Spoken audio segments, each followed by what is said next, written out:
If they do that, they're going to be very, very, very, very tough to beat. That's why Hunter's in right there. Oh, got to shoot a three. Wilson. Oh, and we are tied. What a game. Let's go. Call the five slammer down. And I don't ever let them forget where we come from. Getting those phones out. You quote me acting ignorant, man. Baylor empties it out. Big toss. It's going the other way. Second pick of the night. Jeremiah Wilson finishes this one. The dream is alive for Houston. Go Cougs! Let's go! Welcome into another edition of Let's Rage Coogs, presented by the Saxenian Family. And Kris, you're blocked by the logo. Let me fix that real quick. But we're coming off the heels. Well, I mean, that'll change in a minute, so it's all good. Of another victory for the University of Houston Cougars basketball team. What an impressive turnaround that this Cougars team had. At one point, believe it or not, this Houston team, I got you, Kris, you don't have to be on the side for a moment. At one point, this Houston Cougars team was 4-3, and they finished the season 27-4, 19-1 in Big 12 conference play. What a phenomenal turnaround. But before we get into any of that, joining me as always, Kris Gardner of the Houston Round Bar Review, Dan Dunlap. How are y'all doing? We're doing great. And Dan, may I say it, brother, because it was requested. I'm going to say it right off the top. We run the Big 12. We run this conference. Yes, sir. Okay. There we go. On that note, let's add today's special guest, Chancellor Johnson, who is joining us. Looks like he got the light situated. See how you blast like that, man? See, that wasn't necessary. I'm a TV guy, so I got to make sure the lighting is all right. But last week, when they took on, actually, that was their senior night on Monday. I tapped in with you guys while you were on there. Say, hey, man, put me on. Right. Tap in with y'all. And here I am. So I'm excited to talk some Cougs, especially coming after that big win they had just now over the Baylor Bears. We appreciate you taking time out of this Saturday night, and it's about to, by the time we finish, it'll be Sunday morning. And a good time to point out, don't forget to spring forward your alarm clocks, or your alarms in general, your clocks in general. But let's get into this game. I think it was a very interesting standpoint. Defensive battle at the beginning. LJ Cryer was phenomenal when it came to really being a bulk of the offense in that first half for Houston. Had 15 points, made his first 6 threes in a row. You could tell that he really wanted to play well and stick it to his former team up in Waco. But in that second half, a lot more of the players started to wake up offensively besides just LJ. Their defense stayed good for the most part throughout that second half, and they were able to do what they have done all season. They were able to grind out a win and, again, finish the regular season 27-4, 19-1 in conference play. Again, this isn't the American Athletic Conference. This is Big 12 conference play. Phenomenal achievement that they've been able to pull off. And now it's on to the conference tournament, and obviously the big one for Houston, the NCAA tournament lurking not too far after that. I want to be petty if I can, brothers, real quick. It's not petty. I think it's kind of factual. This ain't the ACC either. I did some checking during the Duke-Carolina game. Because of the ACC, Duke has 10 quadrant 3 wins. 10. I think 16 Q3, Q4 because of the ACC. That sounds like stuff that you say about the Cougs in the American, stuff like that. The Cougs have 11 quadrant 1 wins. Okay, Big 12 ACC. So 19-1 in one is not quite the same as 19-1 in the other. Now, don't get me wrong. I'm not saying Duke is not a hell of a team. When it comes to conferences, Big 12 is better than ACC. Just saying that out loud. All right. 7 quad 2 wins, only 4 quad 3 wins, and only 5 for Houston compared to, like you said, Kris, 11 quad 3 wins for Duke and 5 for quad 4 wins.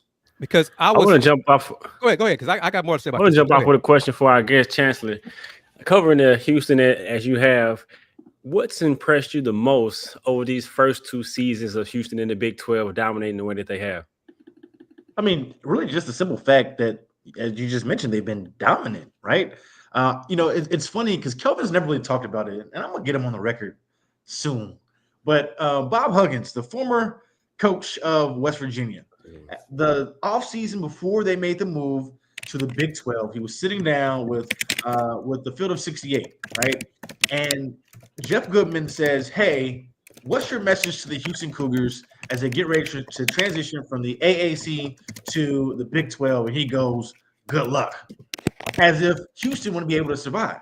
And so here we are 2 years later. They've won back-to-back conference titles, and they've been dominant while doing it. Look at the amount of space they have between them winning the conference and number 2. And the same thing could be said pretty much last year as well. And then on top of that, the accomplishment that they reached officially tonight, going undefeated in conference play, getting wins at Kansas, at Arizona, at Baylor. I mean, the list goes on, at Texas Tech. Some of the toughest undefeated on the road in the country. And they did not lose one time. That is absolutely incredible. And if I'm being honest, with Auburn losing today, Auburn has the best resume. They should be the number 1 overall seed regardless. However, the best team in the country as of right now is the Houston Cougars. They should be. I think you can make a legitimate argument they're the number 1 team in the country as far as in the polling goes. Resume-wise, is Auburn. I'm not saying they should be the number 1 overall seed. But I'm saying as of right now, you can make a legitimate case Houston's the best team in the country right now. Because we agree, I think all of us agree, the Cougs now have 11 quadrant 1 wins, Q1 wins. And I'm going back to this. Chancellor made great points, and we got to find that clip of Huggy saying that, because I remember him saying that too. I remember saying those words to Field of 68. But when Duke was trailing Carolina at points in the second half, late first half, whatever, I was thinking to myself, if the Tar Heels win this game, why is Duke ahead of Houston on the seed line? Because Duke would only have 6 quadrant 1 wins, something like that. I think that's right, just 6. Yep, they're 6-3.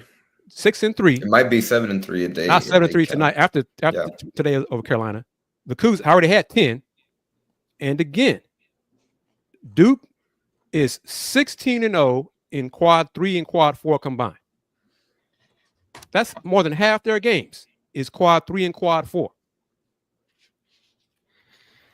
Correct me if I'm wrong. When the Cougs were in the American, weren't they penalizing the Cougs? Well, y'all just in the American. You know, who y'all got Q3s and Q4s too, right? I'm with you, Chris. It's just a difference because no one is expecting the ACC to be down as they are. I'm with you, but at the same time, it's just a down year for the ACC. And to Duke's credit, they've been blowing these teams out. Oh, right. So, like, I got to at least give them credit to it. They blowing them out. It ain't close. And so I got to give them a little credit. And then they beat Auburn, who beat us. Yeah, they had I agree with all of that. I'm with you, Chris, but but my thing was if Duke would have lost tonight to Carolina, because that'd have been 6-4.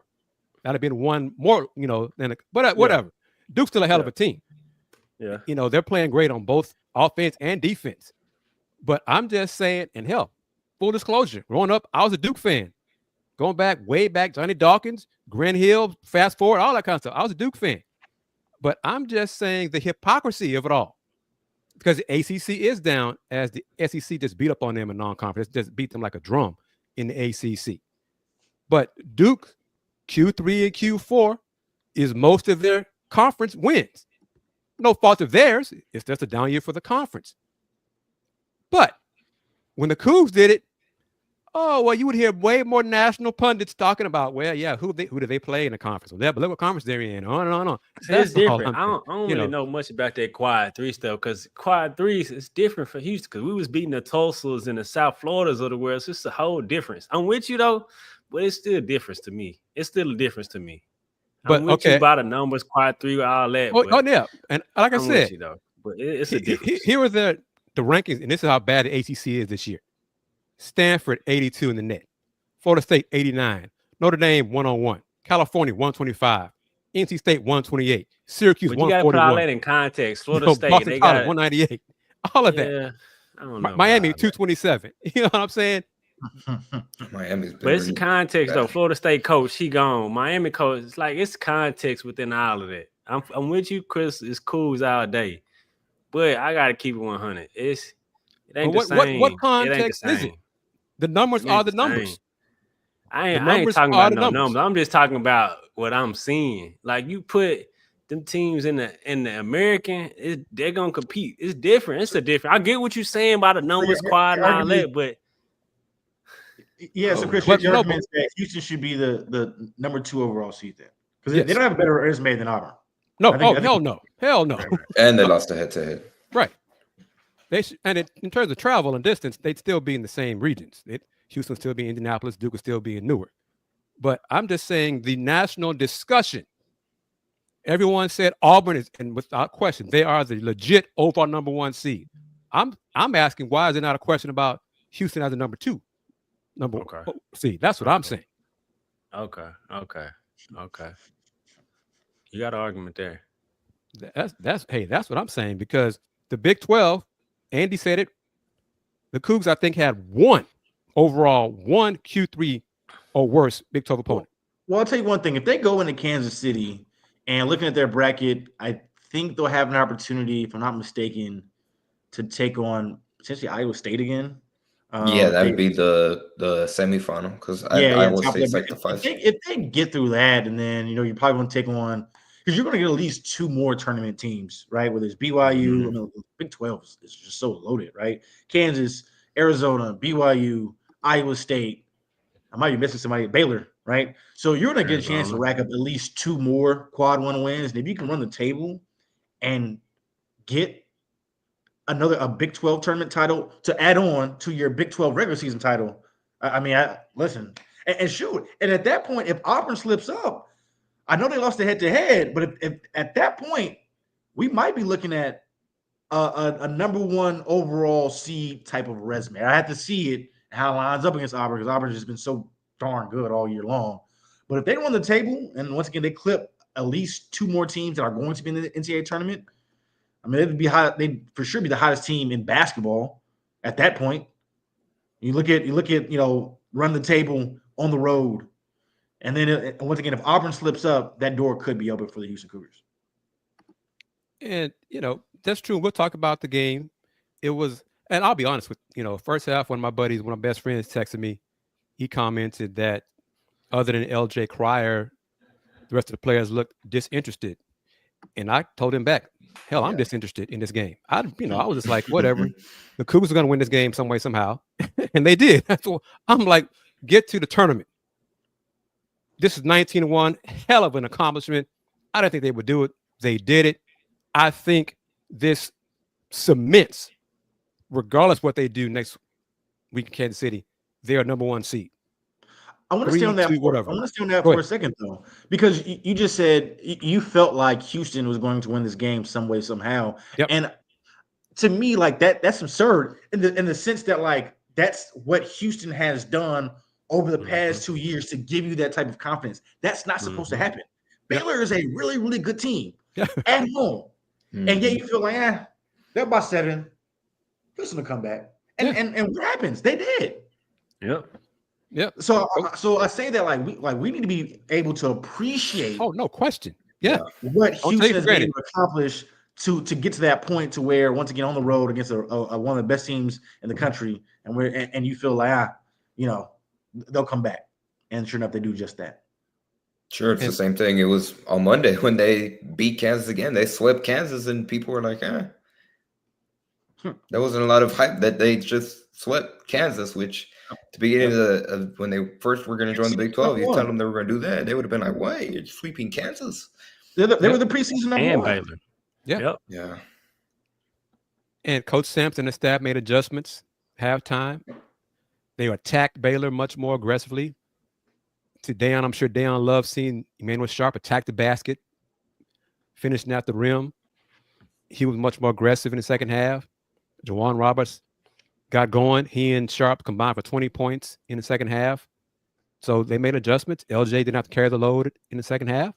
He did he carried it in the first half. His teammates came through in the second half. This is a team. This is a team. They beat you so many different ways. Yeah, that adjustment in that second half with Langston Love was guarding J1. It was, let's get the ball to J1. That's a mismatch.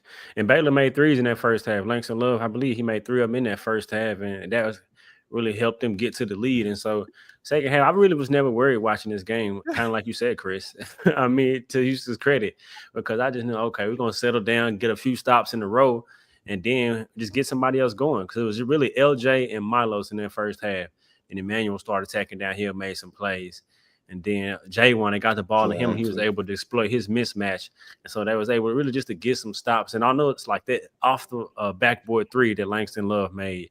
Some of those threes, I knew they wasn't going to fall. But I will say, Edgecombe, he looked different than everybody on the court. He looked different than everybody on the court. It was a different level of his athleticism. He's a pro, no question. I want to give him credit. Yeah, he's a lottery pick. I like to thank Scott Drew for much of the first half. Thank you for not having him touch the ball as much as he did early in the first half. But yeah, he is legit. That block on LJ, then when he took out from outside the paint, I'm like, nah, he ready. Yeah, he ready. And salute to Javier Francis. And he's only going to get better too. Oh yeah, and one of those putbacks that Javier had, I mean, he was just grown man offensive rebound. Little man, get out of my way. I'm going to get this ball, and finish. It was just great. JoJo with 2 block shots, stuffing and knocked them out of bounds. That Bill Russell will not approve of, but anyway, it was just a great team win. Guys stepping up differently, and it's 19-1, and they did not play their A game, and they still won this game. Yeah, not at all. One thing I thought was a very telling stat. You look at what Houston was able to do in their last game against Kansas and how they were able to dominate. Not dominate because it was a close game. Towards the end of it, but they won that game based off of offensive rebounding and turnovers. Like they dominated in those areas. Mm-hmm. This time, Baylor out-rebounded Houston. I believe it was 17-9. That doesn't happen under Kelvin Sampson. And on top of that, turnover-wise, they were even at 9 apiece. Mm-hmm. And Houston still finds a way to win this game. So I thought that was really a nice stat to note because as you turn the page to the NCAA tournament, you have to find different ways to win. You're going to have a win where you dominate you might get a win based off of offensive rebounding, based off of forcing turnovers. But is it frozen on my end? No, you're good. No. All right. So what other ways, if the ball's not, if the ball's not going to the basket, what other ways can you find ways to win? And I thought, today was a good example of that. One thing I thought was interesting though is how offensively Houston has changed over the season, because I thought earlier on that the offense was get the ball to Juwan Roberts, right? And it was kind of inside out. Now it's can the Houston Cougars opponents, can you guard our best 2 guards in LJ Cryer and Milos Uzan, right? Yeah. Milos didn't have a great game, so to speak, but he was there when you needed it. When he came through when Baylor was trying to extend the lead, pulling into the floater, into the paint, get into his floater like he usually does. Then second half, he came down, hit a bucket, come off a pick and roll off the dribble. He hit a nice little midi. So he was there, to really compliment LJ Cryer, and they've grown together and become a really one of the better guard tandems in the league. And so now it does open up to where, Emmanuel doesn't have to go off for 18, 20 a game. He can, he's there when you need him, right? That big shot, right wing. One thing I remember about Emmanuel Sharp, if he gets it on the right wing and the hand down, man down, it's going up. Yeah, it's going up. It might not go in, but it's going up. Yeah. Right. Mm-hmm. So it's a fun team to watch. I'm excited to see him, as we get into tournament time in Kansas City and then so on. And the threat of Emmanuel, Chancellor, are you going to be there? Are you going to be in Kansas City? I won't be in Kansas City. We're working on trying to get to the tournament, trying to get to the big dance. Same here. Yeah. Absolutely. Yeah. Now, I'm just going to say in the threat of Emmanuel, to Chancellor's point, he keeps the floor spread because he's such a good shooter. And I think the difference between like the second half of the season versus the first, Milos wasn't as aggressive getting down into the paint, breaking down the defense. He was still dribbling and being passive, going side to side. Now he's aggressive, getting the ball into the paint, so where they don't have to just throw it directly into J1 like you said they were doing earlier. Now he's a little more aggressive, getting to his floaters, getting to his mid-range, and just being more aggressive, looking to score. And I think that's the difference. And really, this team has really turned the corner. And now, because they've always been a guard-heavy team, but Coach Sampson, to his credit, he's like, you know what? If this ain't working, let me find another way to make it efficient offensively. And he was going to J1. J1 had a lot of turnovers tonight, too. That was one thing that I did see from him. Season high for turnovers. He got to take care of the basketball a lot more, especially because teams probably look to double team him a little more. But man, like you said, Milos and LJ, they turned out to be a 1-2 tandem. LJ, man, he's been Mr. Consistent. I think with his performance tonight, who's y'all leader for Big 12 Player of the Year? I mean, it's no one that really just stuck out to me this year. It's like, okay, he's Big 12 Player of the Year. I mean, JT Toppin at Tech. Yeah, he's got some big numbers. BYU with the one they've been on, they have one of their guys. Richie Saunders, was that his name? He's been played a week the last 2 weeks at BYU, but it hasn't been like a clear cut, right? Without a doubt, this guy's player. Of the year, so. Last year was Shed undoubtedly, right? This year, it's not so much. And we actually talked to Kelvin about that, about when you look at awards over the years, because Houston, a lot of times, they have a lot of guys who do so many different things for them at a really high level. How did it can kind of hurt them individually when you look at them. But as Kelvin kind of responded, at the end of the day, coaches know the people who impact winning. So I don't want to speak to the Big 12 Player of the Year because I'd have to kind of look at it. But I do know Juwan Roberts should be first team. I think LJ Cryer he should be, but I have to look at, they might have another scorer. I have to look at the numbers there. They should probably have at least 2 players first team. And then, if LJ doesn't make it, he'll be second team for sure. Milos has definitely played himself into second team. Mm-hmm. Absolutely. Trying to think who else. Those are your 2. And then JoJo's probably going to be your Big 12 Defense Player of the Year. When we look at what he's been able to accomplish this season. So they'll definitely be rewarded come award season.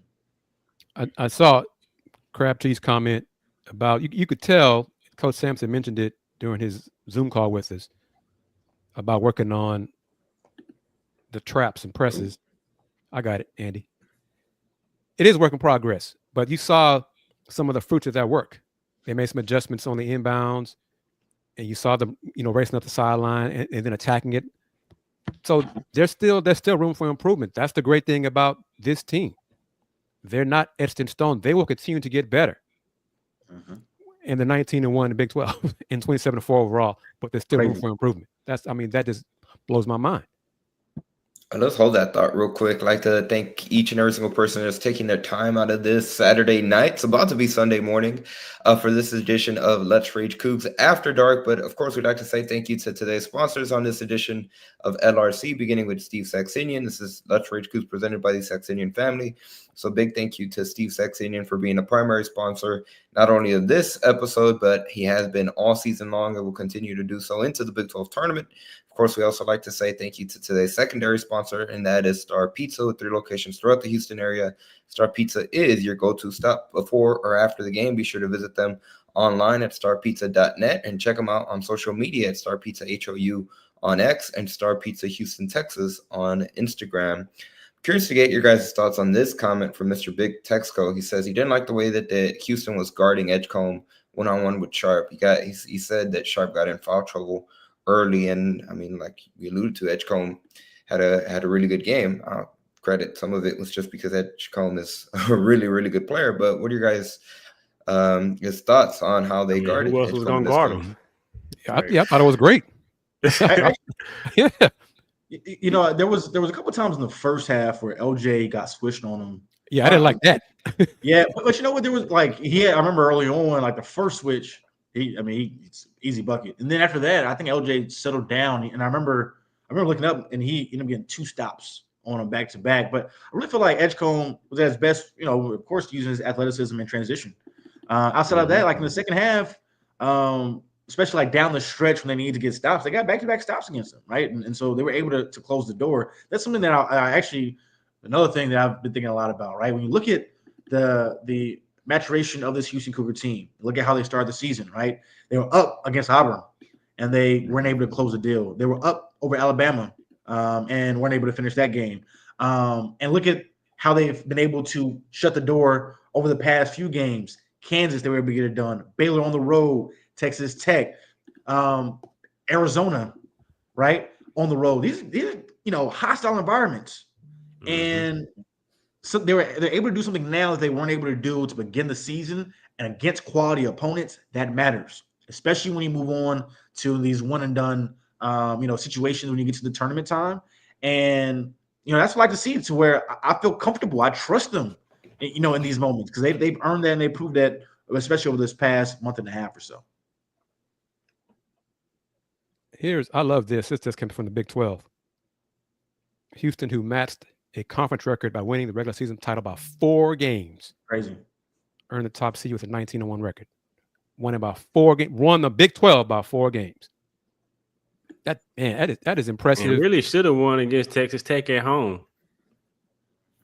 So really close to being 20. That was another overtime loss. Yeah, but we could say credit to Tech. Let me see if I can make that bigger. The brackets. Yeah, we could say should have lost to Kansas.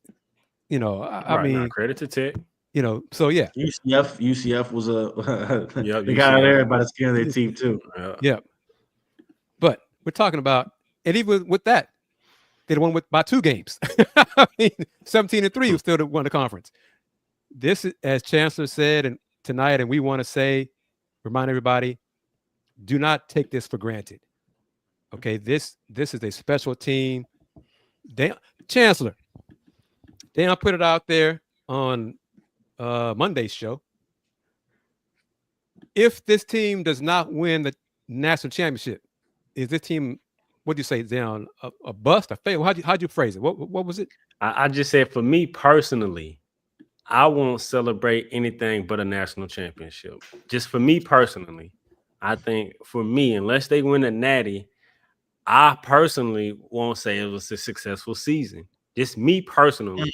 I think I will say, I mean, of course, on the grand scheme of things, okay, it'd be a good season if they go to the Elite 8, Final Four, switch. That's a good season. Just for me personally, though, I'm not celebrating nothing less than a national championship. That's why I preface by saying me personally. Yeah.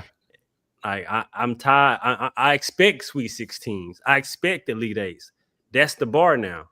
And so anything less than that, then I'll see you next year. So that's interesting. I don't fault you or anybody else who feels that way, right? Because as you mentioned, that's the bar that the Houston Cougars have set.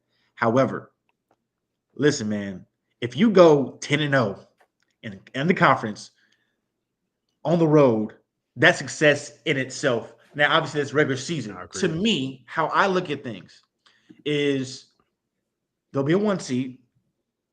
They should, to me, at this point, the second weekend of the tournament is mandatory. There are no ifs, ands, or buts about it. I don't care how you get it done in the round. We're not even talking about the round 64. That's for the Houston Cougars.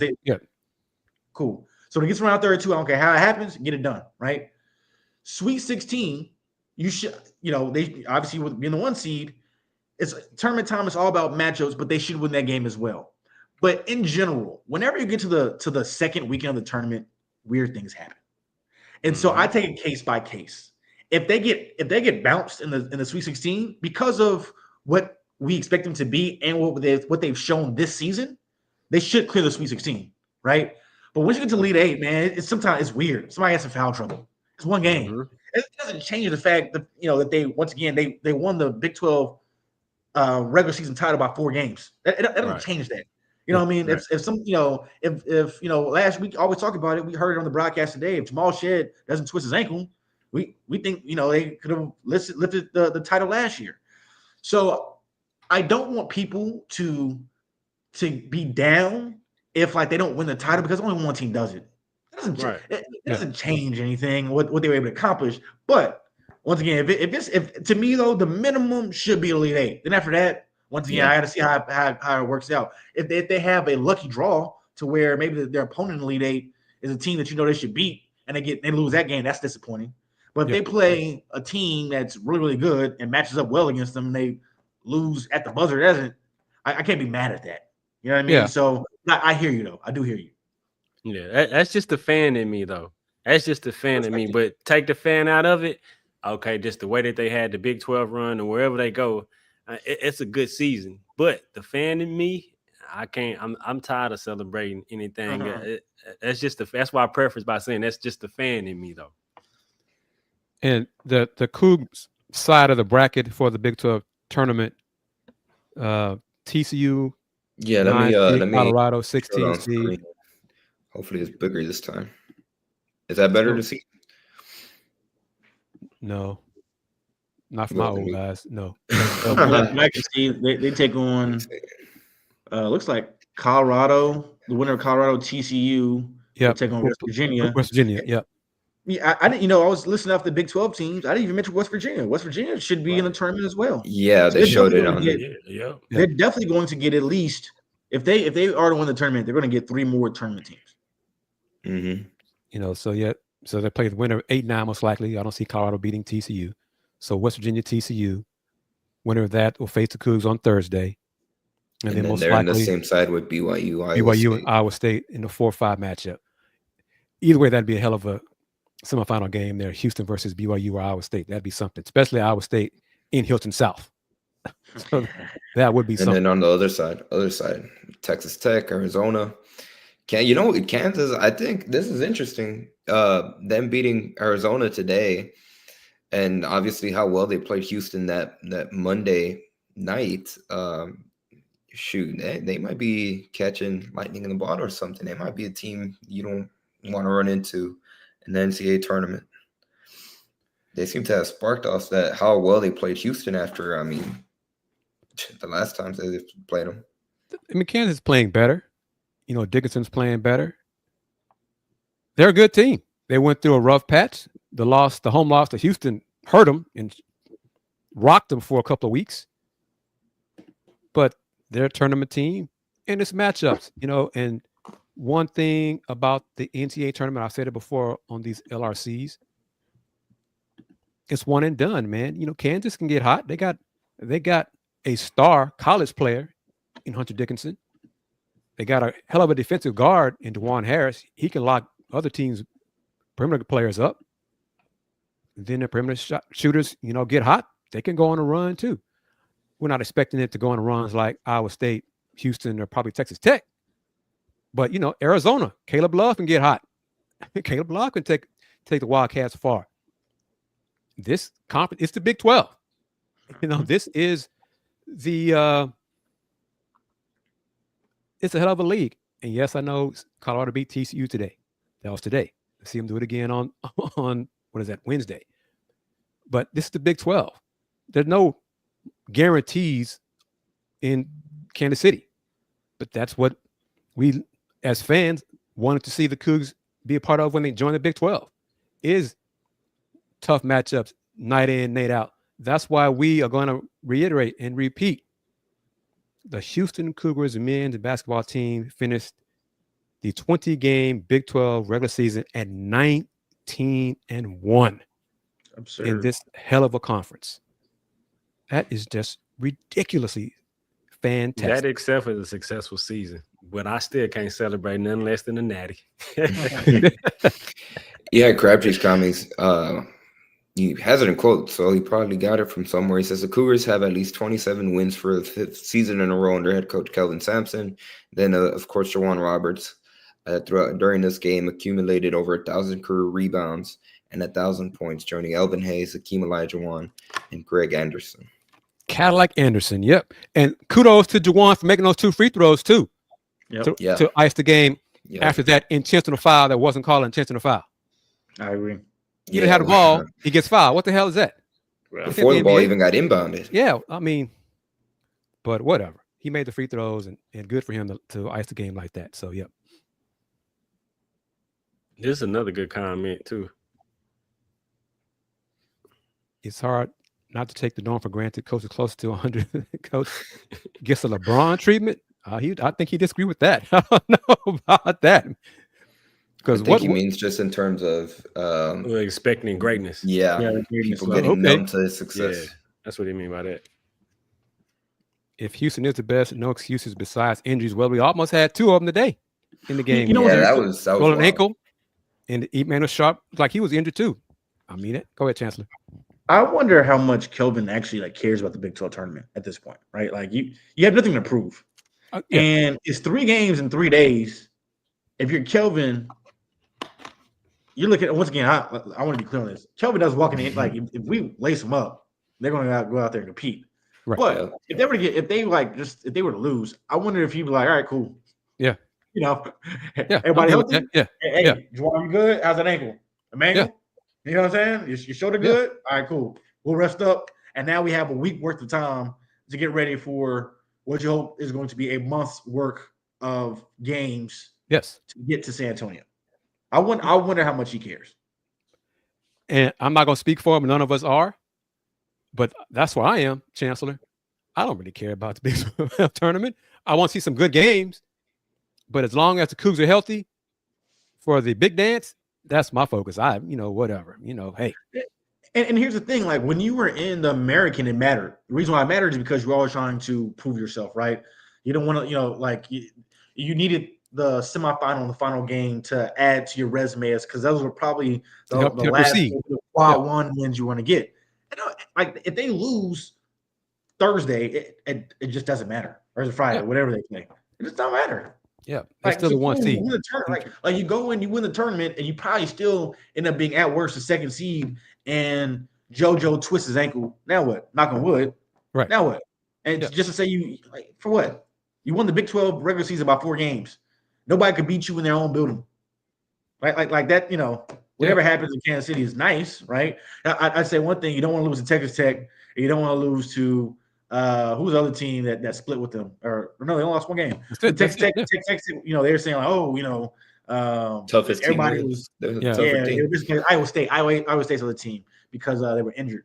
The other fans were doing the if game, which I understand. But if you outside that, you just kind of playing with bragging rights at that point. But even with them, even if Tech beat the Cougs in a matchup that would, I think, have to be in the championship game. Yeah. I don't care if the Cougs win the Natty. I don't care. Red Raider fans say, hey, we beat the national champion winning team twice. And me and Down would be like, holding up the trophy. That's okay. We got this. You don't. So conference tournaments are more important to certain conferences and certain teams. Correct. Cougs now in the Big 12, part of the Power Four. I mean, and this is another example. I'm an old head, so I do this during the LRCs at points. But this is just another example of how far the program has come. They have, and I think all of our opinions, everybody watching on the platforms, we feel certain that they have clinched a 1 seed before the conference tournament has even taken place. Think about that. The Houston Cougars at 19-1 in the Big 12 should be a number 1 seed in most likely the Indianapolis region, and they have not played one Big 12 tournament game yet. I mean, 5 years ago, when the Cougars were in the American, who would have thought that? Who would have thought these bright days would be, for the program? But this is where we are. Mm-hmm. As Andy's typing away, reading over Conrad's notes or something. But no, one thing I do want to get your guys' opinions, because I know it had been brought up in previous shows, and I know Fluff had kind of touched on it, but there was an instance again in the first half where Houston had a 5-second violation trying to inbound the ball. And again, we're just being nitpicky at this point, but that is something that they have struggled, put it in quotes, and they've had instances where they've just had turnovers like that obviously could potentially come back and bite them if they find themselves in a close situation and they struggle to inbound the ball. Is that something that you guys still see as a concern, or what are your guys' thoughts on the 5-second violation specifically in this game, and if that's a concern going forward? It's a bad look because it came after the timeout. Yeah. Right. But it's not a concern because that's another thing to work on. But a lot of teams struggle against other teams' pressure defense on inbound plays, especially in college. A lot of them do. Yeah, Rocket fans to say even the Rockets do sometimes in the NBA. So getting the ball inbounds. It's just, especially when you got a taller defender on the ball, jumping up and down, who's active. I mean, look how JoJo and Javier are so disruptive when they're guarding the inbounds, how tough it is for the opponent to get the ball inbounds. It's just one of those things. Yep. Yeah, Yes, not really concerned. I was gonna say it just doesn't really concern me a ton because also too, like, once you get to the tournament, like who's really going to press the Houston Cougars, right? Like, it's Baylor, if anything, Baylor is one of the best at it, in the country. They're really long and athletic. They can get after you, but I don't really see it being a problem for them. They have two really good ball handlers, in LJ Cryer and Milos Uzan, and then they have four really good decision makers. The two guards, Manuel Sharp, who you trust in those situations, and even Juwan Roberts, right? Like, he knows what, like, if he catches it as a release valve, he knows where to go. He knows where guys are supposed to be at to get it to whoever he needs to next. He doesn't panic. Yes, like point of a press is to cause turnovers. It's going to happen, right? Now, we want to make sure it's limited in the crucial parts of the game, but it's going to happen. Just don't let it snowball into anything else. But it's not something I would worry about as a get ready for the tournament. Yeah, I'm not worried at all.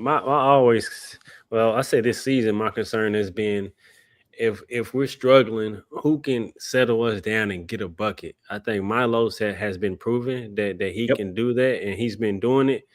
But and so say if LJ is having an off night or Emmanuel, so that's where my concern lies. Or will Milos continue? Okay, let us settle it down. Just let me go get a bucket. But there's been times Coach Sampson's like, hold on, let me throw it to J1. He'll be getting it done. So that's where my concern lies. Is if LJ isn't going, if we don't have nobody going, and we just need a bucket, who's going to go get it? I think Milos has stepped up mightily, and I feel we're very, very confident that he can do it and will do it because he's been doing it throughout conference play. And so that's where my concern lies the most. But 5 second, that's not really concerning me. Press break, not really concerning me. Yeah, I would say I have the same concerns as far as what concerns me the most for the Houston Cougars. It would be down the stretch, who are they turning to? And as you mentioned, I think Milos has proven that over the past month and a half or so. Because of course, it's going to start with LJ. If he doesn't have it going, then they like to run the 1-2, the two-man game between Milos and Juwan Roberts, and see if Milos can get downhill and create for others.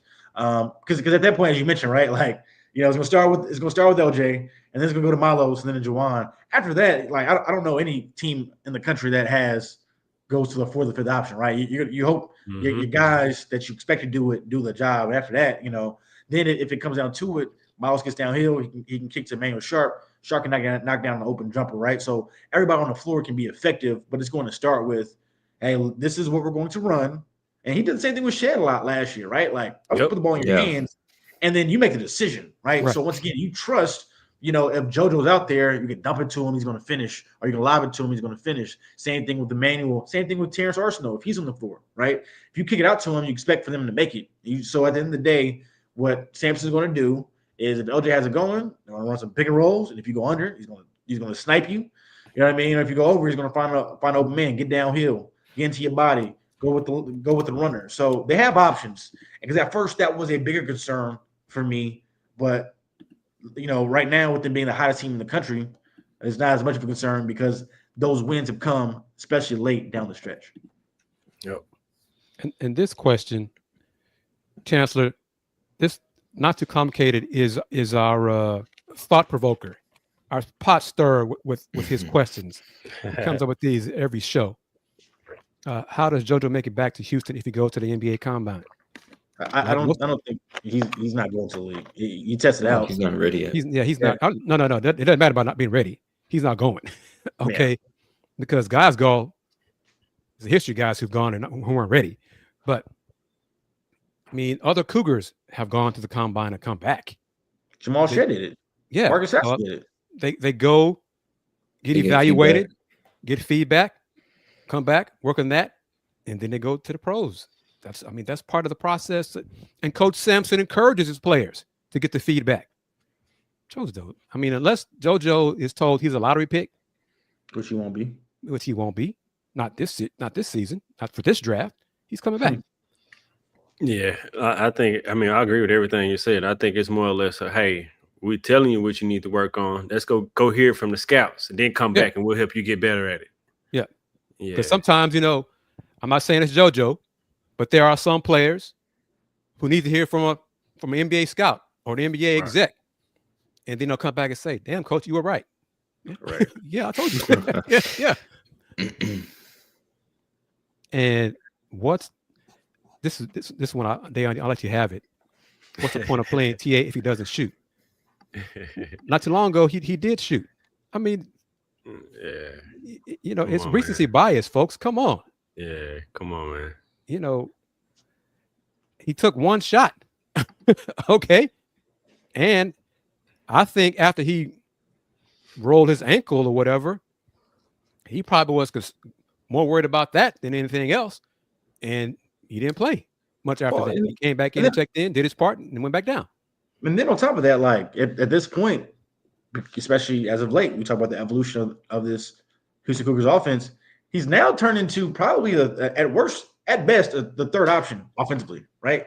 He's going to start with probably running some type of action for LJ to see if you can get him an open shot. If you don't, turns into a Juwan Roberts pick and roll. You swing it, and then probably to Milos, and he's going to try to get downhill. And he's kind of a guy at this point to where he's might be more of a catcher shooter, and that's okay because like that's their best offense is ball screens is one. Can you get Juwan Roberts an easy basket on the block?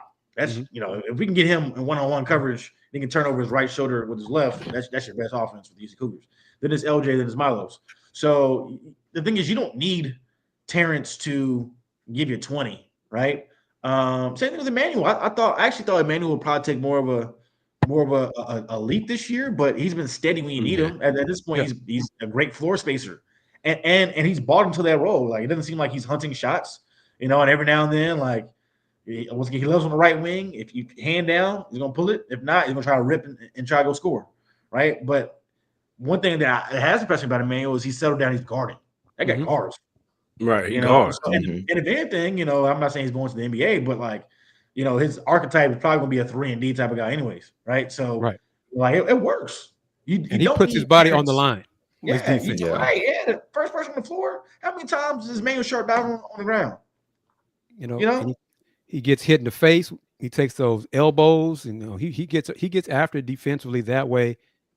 So, and earlier in the season, I think he was more important offensively because Milos wasn't comfortable yet. Correct. But as Milos has gotten more comfortable and more aggressive, he's kind of taking a step back. But it's just settling into a different role now. Yeah, which it seems more comfortable. Balance out the offense. It's another weapon in the toolbox for the team. So, and no, it is not becoming harder to get excited about the regular season. Heck no. It only got 30 of them. Every game is fun. Yeah. No, not at all. I love the Big 12. I will say, I still feel like we're gonna need TA, Terrence, in some aspects, because there are often times when the offense is stagnant. He comes in, and Coach Sam isolate him in that mid post and allow him to see if he can get going. And I will say, we might need, but to the depth, Malik has been coming up to where he'll step up in that coming off the bench and get some impressive minutes. And so the team can beat you in a plethora of ways. TA is he's just a steady player right now. I think and coming up next year we'll probably need a little bit more from him, but I like what he's giving. And then he's coming off an Achilles injury. I think that's still something to keep into mind. Although he seems to be 100%. Had a little tweet tonight, but I'm not really worried. I think say about turn. Oh, well, go ahead, Kris. I think he's probably close to 100% physically. I'm not sure he's over it mentally yet. Any little tweak here and there, I think he has like flashbacks of the injury, stuff like that. I mean, that's natural. You have a major injury like that, it's going to take you time to get over it physically and mentally. But yes, I think there might come a point in a game in the postseason that he comes through, he steps up with a big putback or a post up in the mid post, whatever. This team, 8-man rotation is rock solid. If they can stay healthy, knock on that wood or rub that rabbit's foot or whatever lucky charm you have, whatever. Me and Dayon, and hopefully Chancellor and Andy and Fluff. Chancellor, I don't know if you are a drinker, But I'm putting it out there right now, brother. We hope to be in San Antonio April 7th. See the Cougs win. We're going to do the Let's Rage Coogs show on April 8th because we're going to be too lit to do the show on April 7th. So you have an open invitation for that. All right? Noted. Just have my tequila. I'm a tequila man. Just have my tequila. There you go. Me, you brother. All right. Yeah. To add on to the point, just in terms of what Houston, they don't really need Terrence to be a scorer. At this point, they really just need his length to be able to defend opposing players, and even, I mean, his minutes have just become limited. Even, I mean, in this game, he only played 11 minutes, partially because of the injury, but he's playing a role. They don't need him to be a scorer. They don't need him to force up any shots, and I think it's much more of that above anything else. I also want to point out, I think the opponent as well. It depends on the opponents too, what they're doing, who they have. If he has a coach Sampson believes he has a matchup advantage, then he'll utilize Terrence more. If not, Terrence rebound and just be a positive on the floor. Yeah, I'm reading the last comment somebody just sent. It says, if Houston can shoot the three like they did tonight, going to be tough for any team to beat them. Here's the thing. They shot 42% from three today. They've shot 39% on the season.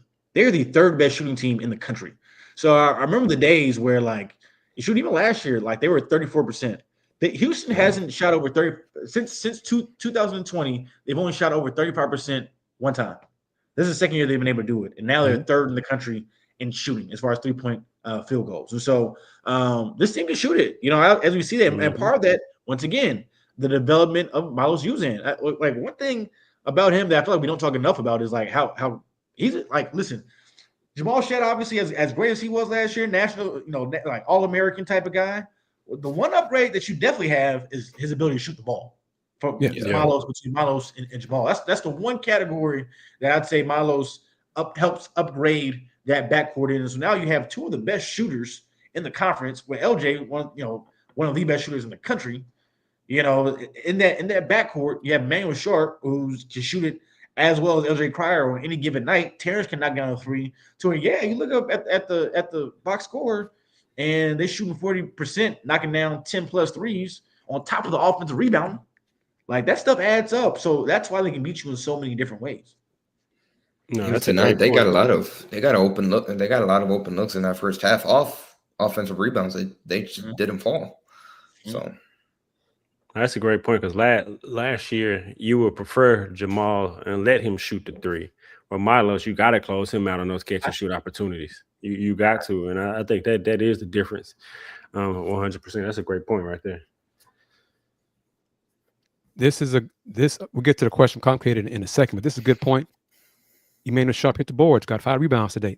That, when the guards rebound, that's a plus. Game too. Yeah, that is a plus. That's a positive for the team, because the bigs can't get all of them, and sometimes they got to tip them out to the guards to get the rebounds like that. But this question, I'm kind of curious how y'all going to answer it. What team in the NCAA scares you guys the most? Is it a matchup you hope to avoid until the Final Four?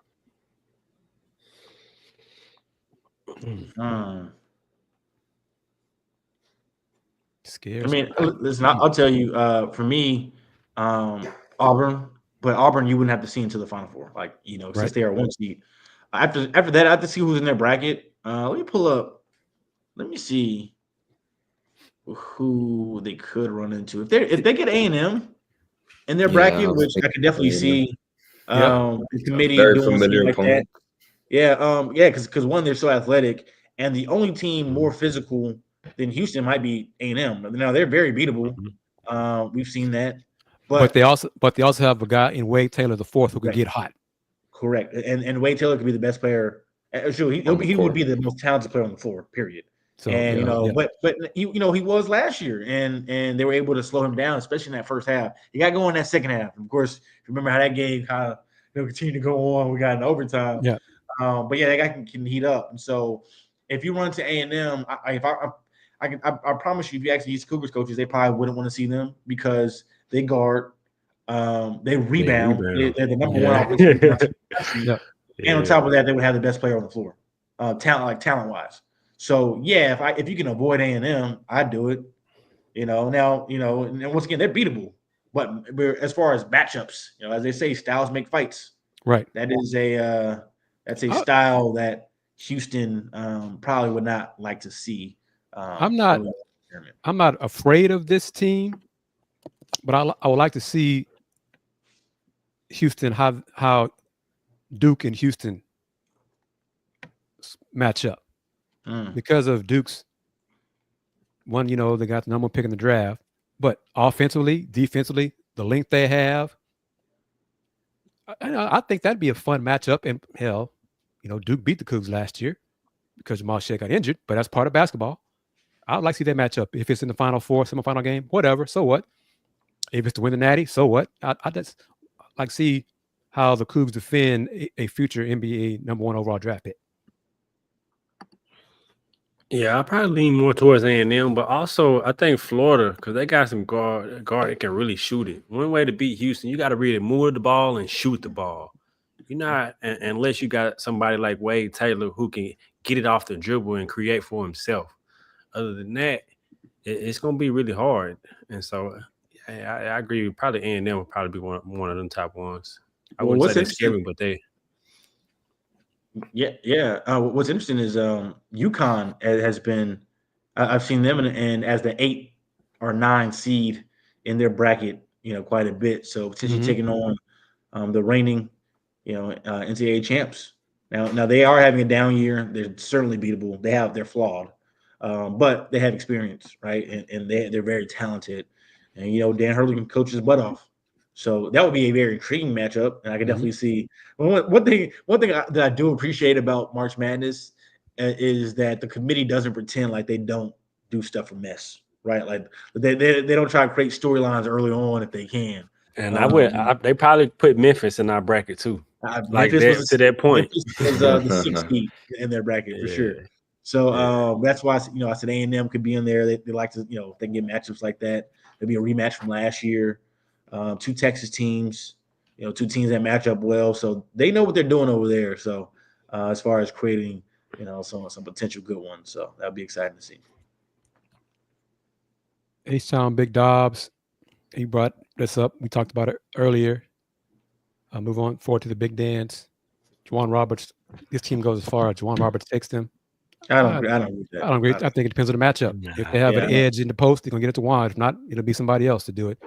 Yeah. But must improve inbound passing and beating the press.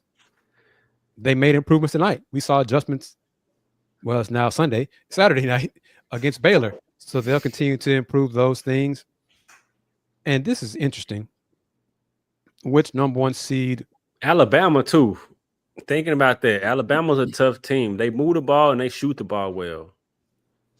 It's another tough team. Yeah, going back to the comment about Juwan, they only go as far as Juwan takes them. I disagree with that because and we see examples of that. Kansas, he only had 6 points. At home against Iowa State, when there was a top 10 matchup, he had 4 points. They won both of those games. And when they played Arizona, he had 9 points. So like the thing is once again earlier on, they were relying on him a lot, but that was until we saw them shift. And we saw the development of Milos Uzan, and he doesn't have to do as much, which is great. So now he can go back to just doing, more of the dirty work defensively, grabbing rebounds, setting his teammates up. Part of that too is because they double him. They don't want to see him get going early. And so he just takes what you give me, right? All right, cool. You double me, I'm gonna kick it to 4 other 40% 3-point shooters. The guy who we actually haven't talked about, who was very quiet today, so understandable, is Malik Wilson. Malik Wilson is also shooting 40%. And he comes in and he gets stops. He's a pest on defense. He's one of the best rebounding guards the Cougs have as well. And he has done a great job of shining in his role. And salute to him for his improvement this season to be a guy that Coach Sampson trusts. Yep. Because that was not the case in previous years for Malik. But really, he is one of those. We also got to give him credit. Once he turned the corner, that helped settle down the rotation. Because early on, Coach Sampson was trying to figure out who was the 8th man. Was it going to be Mercy, or who was it going to be? Then Malik took control of that by his play and being steady and being consistent in his play. And now when he comes on the floor, it's no drop off. Sometimes he gets the team started with his effort, with his energy, getting steals, getting rebounds, and cutting and doing the things that he do. Or make a step back shot as well. Yeah, even scoring. Yeah. That's been the big jump this year. Yeah. But this question, I sound like Chancellor because I think it's a legit answer. It depends on the matchups. It depends on who's in the bracket. Yeah. We don't know who's going to be, in the bracket. The bracket hasn't been put together yet. So, Yeah. I mean, now I guess the question is, who's shock me most flawed? Auburn is good, man. Auburn is so darn good. I don't think it's gonna be Auburn. I don't think it's gonna be Houston earlier on. It just depends on matchups. It just depends on matchups. Depends on injury luck, right? Auburn is dealing with some injuries right now. Yeah, they are. Jennifer Jones is banged up. Yep. Janai Broom is banged up. So they're dealing with injuries. I mean, these young men have put in 30 plus games. It's the wear and tear of a season, and you play in the physical conferences too. You're going to get banged up. So injuries is definitely going to be a factor in who wins it all this year. Auburn's almost in the same boat as us. Like, how much do they really care about the SEC tournament versus going into the tournament healthy? Yep. Because they are the number 1 overall seed. They're going to be with the Atlanta region. Yeah. That's a lock. Which goes back to my point about the conference championships. A lot of times they're money grabs. I mean, they're for the sponsors and the people of the network and all that kind of stuff. You a team that's already locked and set in your spot. Well, yeah, what do you care? Okay. That's a good question, or a good fill in the blank. This team started as a blank on a scale of 1 to 10, and now they are a blank. Hey, Kris, for all of us who've been on a call with Kelvin, what do you think Kelvin would think about that question? Right. What would Kelvin say about that? I mean, I would probably be the one asking it, and he would just, Kris, what kind of question is that? Chris, I don't know, Kris. Kris, did he give you one of his sayings? Kris, you actually asked him a similar question. So how good do you think they're playing? Like your last question over the last, and that's basically a similar question. Coach, your goal is for the team to improve month to month. Right. Is the team playing the best ball right now? What's the question? And his answer was like, it's like me. What was it? Trying to explain to you how your iPhone works, right? Like, I don't know, it just happens. You just do it. To answer the question though, like I won't be Kelvin. I'd say they started. I'd say 7 out of 10, and then they're 8.5 right now. Listen, then there's definitely room. Like, I don't want to take away anything that they've been able to do, but clearly there's room for improvement, right? It's not like they're winning games, but they're not running away with them, and that's okay. Because at the end of the day, who cares? As long as when the clock hits 0, who has the higher score, right? But there's definitely still some room for improvement, and they're still flawed, and they can be beat. But it's going to take a heck of an effort for 40 minutes for you to do that against this Houston Cougar team, as per usual. I'm going to kind of head on the question because the season, at the beginning of the season, I'd say a 7, maybe 6 or 7. But then when they lost those 3 games, they stubbed their toe in Vegas and lost to Auburn, blah, blah, blah, maybe got down to a low as a 5. Now they're probably about an 8, 8.5. Because they do have room for improvement. And you always kind of strive to reach that perfection at 10. They won't get to that 10. Be nice if they did in the last game of the season. But it doesn't matter if they're perfect. I'm like Chancellor says, as long as they win. My heart probably couldn't take them winning 6 1-point games. But if they won 6 games, that means they win the chip. So my heart have to figure out a way to take it, because if that's what it takes for them, and they won't have 1-point game. I mean, shouldn't have 1-point game in the first game against the 16th seed. But as long as they advance and keep winning, that's all that matters. Yep. And Andy and Dan, y'all answered. What are your answer on the I'm more like Chancellor. I think they started out like a 7 because they were still really good, but now they put like an 8.5, 8 with more room to go. I don't think they hit their ceiling. They just a 10 out of 10 and just dominated. We're not seeing that yet. So I never believe they got below than a 6 or a 5. Because I think it was teetering around like a 7, and then once they got it going a little over 8, 8.5, to me. Same. When they were 4-3, they'd lost to San Diego State. I could see them at the level of a 5 or 6, and at this point, I agree. They're 8.5 around there, hovering. They're not, running on all cylinders where they're steamrolling through teams, but they're finding ways to win, and that's the biggest difference. That's the biggest improvement from where they were in that November tournament in Vegas, where they found themselves in those situations they couldn't close, and now they've had multiple opportunities over an extended stretch against high caliber teams that they've been able to execute and come out on top. And that's where right now they're 8.5. Now they can start, getting style points, right? If we're getting all technical, then that would push them up. But at this point, I would put them at 8.5. LJ Cryer cannot come back. He's done. Juwan Roberts is done. Malik's done. All those guys, they're not coming back. I did not get a chance to ask Coach about his weakness. Even if I did, there might be a one-on-one phone conversation. So I'm not going to have him light me up for everybody to hear. But yes, Jose, I think we've talked about it before about the Cougs having the second best class. Yes, that's part of it. Kris Cenac, Isaiah Harwell, Kingston Flemings, Bryce Jackson. Yes, that's part of next year's group of players, and they'll probably get a guy or two in the portal as well. We'll focus on that at that point. But this team has a great chance to win the national championship, which is amazing because we're not big on me, Dayon, Chance. I'm not sure how you feel about it, but we're not big on the stars, 4 stars, 5 stars, whatever, until we see them play. But next year's team might have more individual talent than this year's team, but this year's team might be a better team than next year because next year's team is unproven. They don't have the veterans. They'll be young, all that kind of stuff. But that's next year. And but the funny thing is, like, will they? Think about it. Miles is coming back. He'll be a senior. We think he'll be a senior. Let's get your thoughts on that, Chancellor, real quick before you break it down again. Mm-hmm. What if Los has a hell of a tournament run and becomes a first-round pick?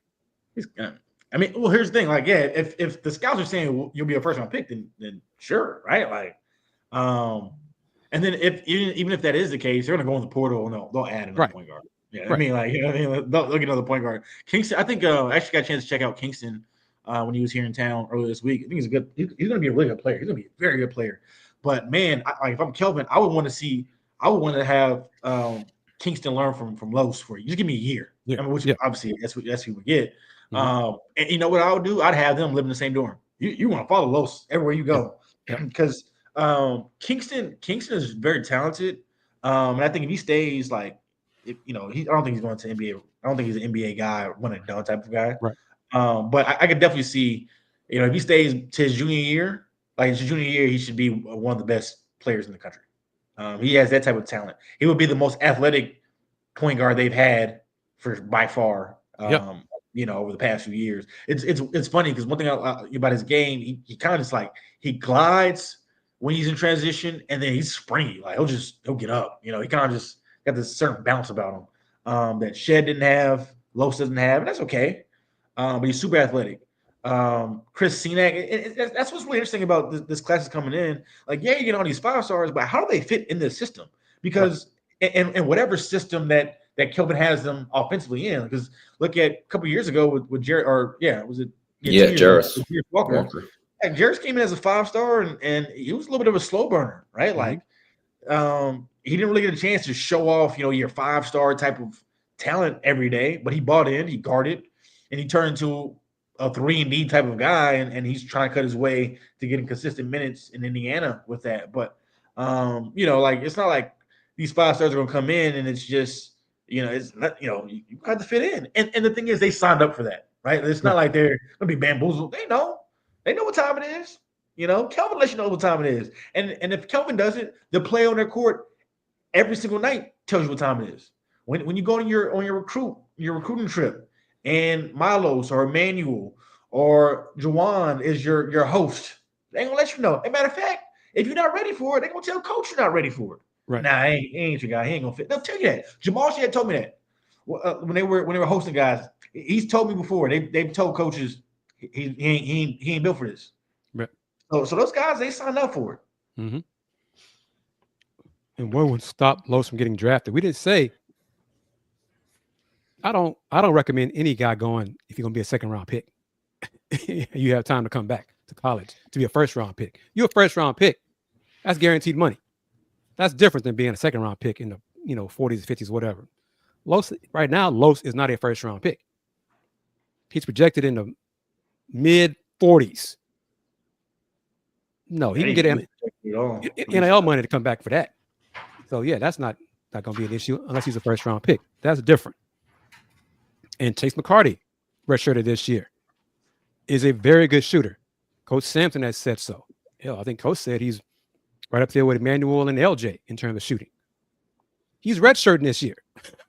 I mean, and to Chancellor's point, he came to get better, and he was okay with being redshirted this year. That's where this program, another example of this program. Talented players are coming here, choosing Houston to be coached hard because they know they'll be developed and have a great chance to have a pro/NBA career. This program has laid a great foundation to be good for a while. It's a beautiful thing to see. Now let's go get this chip. I think that's the perfect words to end it with. Chancellor, appreciate you guys taking the time, the marathon that we had on this edition of Let's Rage Coogs. And like I said earlier, we're gonna lose an hour in a second, so I guess it's technically 1:45 in the new time. But we'd like to thank everybody that stayed with us late for this edition of Let's Rage Coogs. Of course, we'd like to say thank you to today's sponsors, tonight's sponsors of this edition of Let's Rage Coogs, beginning with Steve Saxenian, who's the primary sponsor of not only this episode of Let's Rage Coogs, but has been all season long. A big thank you to our secondary sponsor, Mike and Jennifer Pittman with Star Pizza. With 3 locations throughout the Houston area, Star Pizza is your go-to stop before or after the game. Make sure you check out any one of their 3 locations. If you do, tell them you heard about them on Let's Rage Coogs, and check them out online at starpizza.net and on their socials at Star Pizza HOU on Twitter, or X, formerly known as Twitter, and Star Pizza Houston, Texas on Instagram. Once again, the final score from Waco, the Houston Cougars, the 3rd ranked Houston Cougars, come out on top 65-61. LJ Cryer led the way in scoring for U of H with 23 points, added 2 rebounds. Milo Luzan had 12 points, 2 rebounds, 3 assists. Jawan Roberts, 11 points, 10 rebounds. Like I mentioned earlier, he accumulated over 1,000 career rebounds in his time with Houston, and Emmanuel Sharp finished with 11 points, 5 rebounds as well. Next for Houston will be Thursday afternoon in the quarterfinals of the Big 12 tournament. We'll see who they play. They'll play one of 3 teams that Thursday. It'll either be West Virginia, TCU, or Colorado who they take on. And the time for that game is slated for 2 p.m. All times are Eastern, so that would be 1. That would be no. 2 o'clock Central. So 2 p.m. 2 o'clock Central, yes. 2 p.m. Thursday, and it'll either be on ESPN or ESPN2. So that'll be the next game for Houston. That being said, Kris. Hold on, I got to ask Chancellor about his alma mater, Arizona State. I just read somewhere they talk about James Harden, talking about you having an NIL problem. I can help with that. What you thinking about your squad? Y'all need money to get them players. What you thinking, man? You know what's funny is I don't know if NIL is that big of a problem because they've gotten some talent. Like look at Jaden Quainance. He's a guy who actually I think would fit phenomenally here in Houston. Big fellow who can move his feet. Him and JoJo. Oh my goodness, to be a nasty front court. Anyways, he's one of the top guys from last year. Josan Sanin. But transfer wise, they haven't really gotten a ton of guys that can really make an impact. But it also starts with the coaching. And Bobby Hurley could be on his way out, and it sounds like he might be on his way out as well. So I will tell you one thing: they need a new arena. They need new facilities there. it's a mess over there at ASU. Fortunately, the football team, they've gotten right. Obviously, we saw them go to the playoffs this year. That was a lot of fun. But basketball needs some work, and they have a long way to go if they're going to compete in one of the toughest conferences in the country. Okay. Well, they already made one move. Celebrating that football, so I had to. What did you say, Kris? They already made one move on the women's side. So yeah, one coach down and one to go. Yep. Well, Houston did too. Houston did too, Kris. Yep. At last. Yep. At last. Yep. Kris, that being said, I'll toss it over to you. Any final thoughts on this game, and where can people find you? Thank you as always. Big thanks to Chancellor for joining us as a guest, as he promised that he would do, as he hit us up on Monday to be a guest on Let's Rage Coogs. Real quick, if everyone's wondering, just once again, we didn't touch on it at the beginning of the show, but say a prayer for Fluff, McKiver, and his family, another family emergency. So just keep him and his family in your prayers, and hopefully Fluff will be able to join us on Thursday for the next Let's Rage Cougs show. Cougs 19-1 in the Big 12. Amazing accomplishment. Onward and upward for them. But thank you, everybody, for staying up late with us on this Let's Rage Cougs edition after dark. And we're going to do it again in a few days. And to get it ready, if you want to support Let's Rage Cougs, support LRC, email letsragecougs@gmail.com. We won't be in Kansas City, but we are hoping to make some trips in the NCAA tournament. And definitely for San Antonio, if the Cougs get that far, which we think they will. So email letsragecougs@gmail.com. And as I wrap it up, subscribe to the Houston Roundball Review YouTube channel. Spread the word about Let's Rage Cougs, the post-game shows that we do. They're unlike any other. And as always, since 1994, the Houston Roundball Review. Local name, global perspective. Chancellor, again, we'll toss it over to you. A big thank you for spending the night here with us, and your time, man. Where can people find you, and anything else you'd like to share? Yeah, absolutely. First off, guys, thanks for having me on. As I mentioned to you on Monday when I saw y'all, I'm a fan of what you guys do over here, so it's always a pleasure to chat with you guys. For me personally, follow me on X at Chancellor TV, putting out some different digital content, especially as we turn the page to tournament time. Some commentary, some film work, field sessions, and more. So I'm excited to have the opportunity to cover what I believe is a Final Four team that could be on its way to a national title. So once again, appreciate you guys for having me on. It's been a blast, and I'm excited to talk some more Houston hoops with you guys soon in the future.